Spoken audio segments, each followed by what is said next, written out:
Hey there, everyone! Welcome back to the channel. Today, we're diving into a recent incident that has sparked some serious discussions about youth crime and the impact of new laws. 5 teens have been charged after an assault on a Good Samaritan in Sunshine, Melbourne. It's a story that has left many people asking questions about the state of youth crime and the effectiveness of new laws aimed at addressing it. First things first, let's break down what happened. 3 boys, aged 12, 13, and 15, and 2 girls, both aged 14, were charged with a range of offenses, including affray, violent disorder, intentionally causing serious injury, and intentionally causing injury. The incident took place just after 2 p.m. on Hampshire Road in Sunshine, where a 60-year-old man came to the aid of a shop worker who was in a scuffle with the teens over stolen items.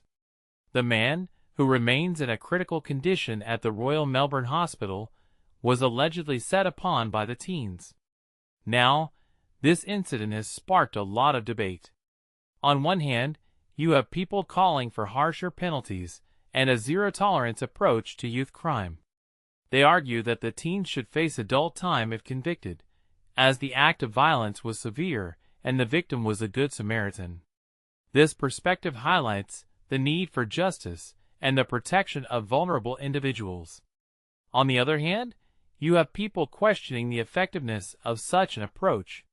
They argue that the root causes of youth crime, such as social and economic factors, need to be addressed.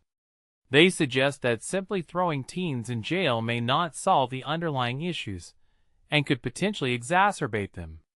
This perspective emphasizes the importance of rehabilitation and addressing the social and economic disparities that contribute to criminal behavior.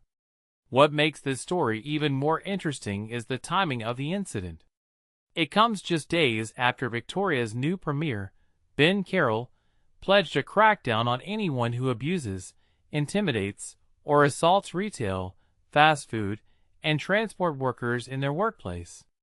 The new laws, introduced in July, mean culprits could face a ban from those workplaces for 12 months, with potential prison time or fines for repeat offenders.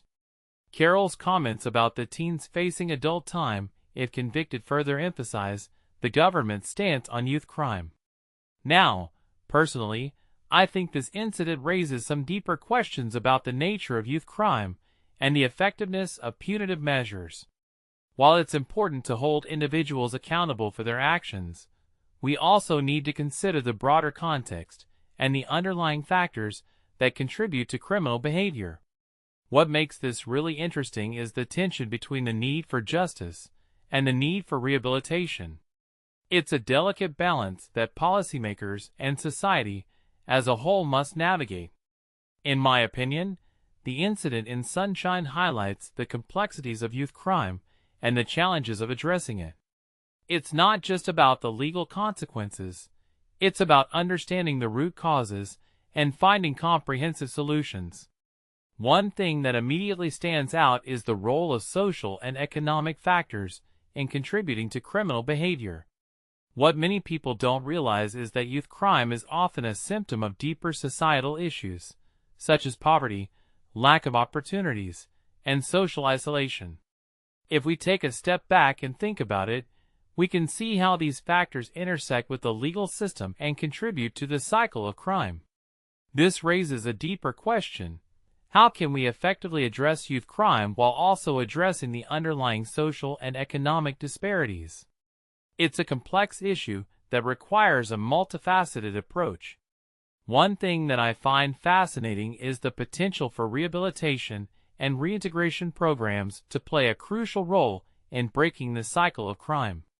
What this really suggests is that we need to invest in prevention and intervention strategies that address the root causes of criminal behavior.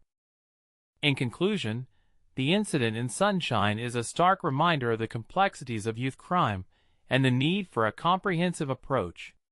It's a call to action for policymakers, educators, and society as a whole to address the underlying factors that contribute to criminal behavior.